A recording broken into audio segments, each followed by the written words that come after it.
up, gamers? I'm Jason. I'm Julie. And today on Dice and Dragons, we are going to be giving our first impressions of the game of Ham. This is the game of hating all mankind.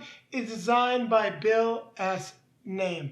Now, Julie's going to tell you a little bit more about the game itself, as well as the ages, and pay attention because we normally run a family-friendly show. This will be a family-friendly episode, but Julie, is this game family-friendly? Absolutely not. It's for ages 18 and above, and from the content we saw in this game, I would agree that this is definitely for ages 18 and above. It is a competitive game for 3 to 15 plus players. I really don't think there's a limit to the number of players. And it says that it's a 30-minute plus game. Yeah, definitely 30 minutes plus because depending on the number of players and the win conditions, there's a lot of variable rules to the game. We have barely even scratched the surface. There are definitely some rules that are, well, I'm just going to put it this way, they are best reserved for those of you that are still in your 20s and will not have a hangover for multiple weeks. Well, not weeks, days, but actually with some of those rules, maybe even weeks, just to give you an idea. So what we're going to be doing for this first impressions, we'll be taking a very quick look at the components. Not really going to be showing any of the content. I want to show you what's in the box and the board, just so you understand a little bit what we're talking about when we get to it. But what you're doing in the game is you're going to have a judge. So we're going to get this out of the way right now.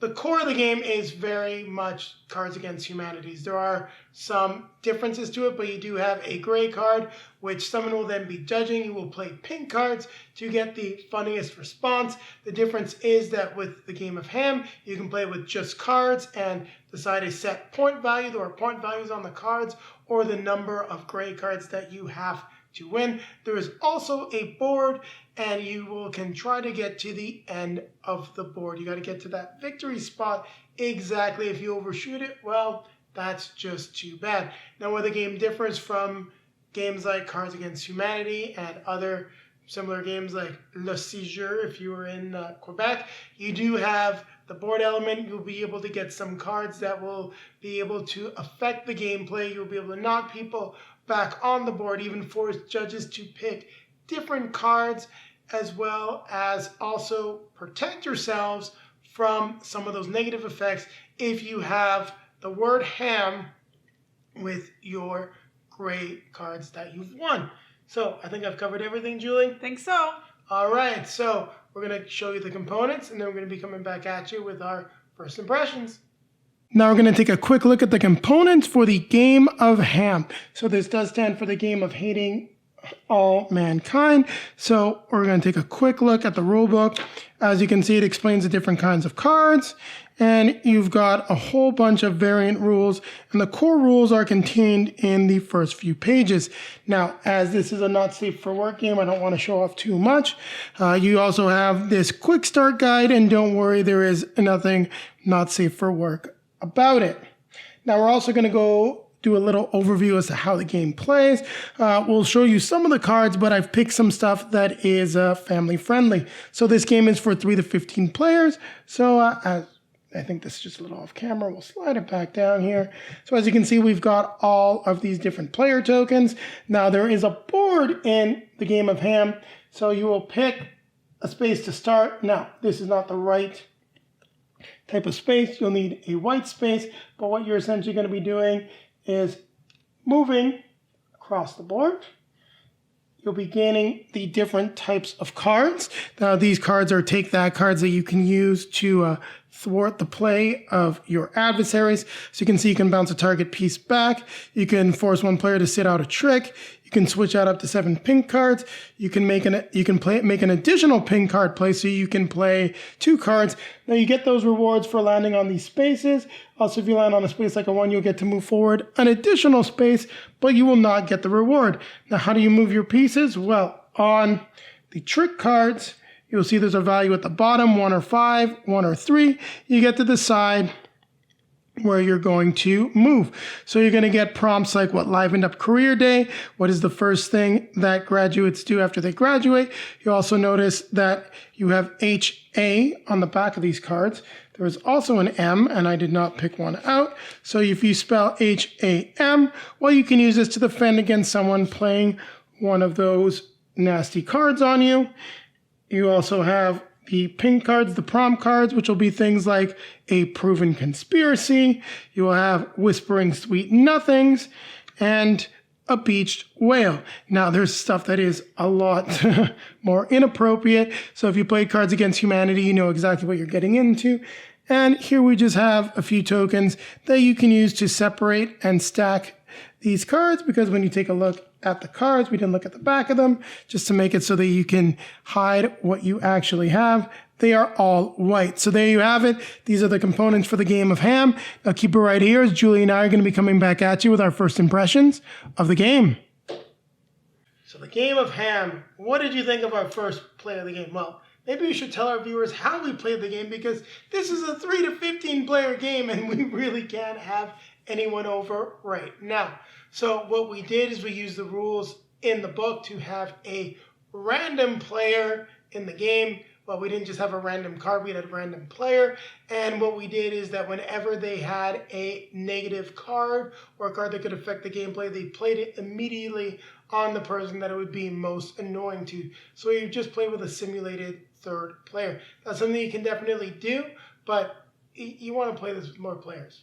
Yeah, I think this game would definitely shine most at an adult party.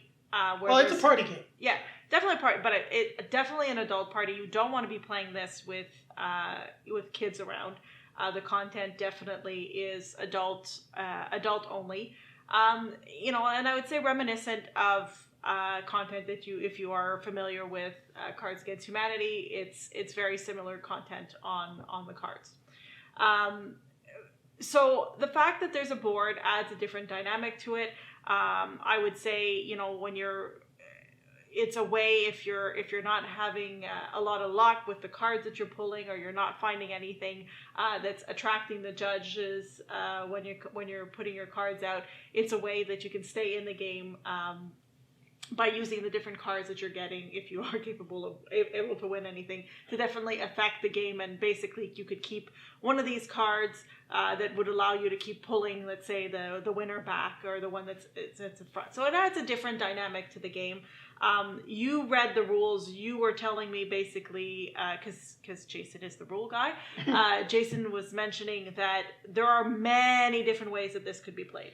I would say 50% of the rule book are variant rules to the game. So we're just going to be honest, once we play this for the review, we're never going to touch half of the variants.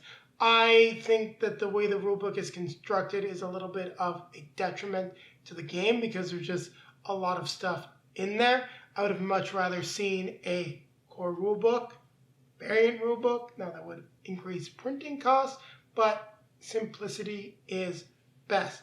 That being said, there are definitely lots of crazy variants. You can do, well, if you're having a very adult party where you're focusing on enjoying adult libations, there are rules specifically for that setting. There are a lot of rules that can make the game even more take that.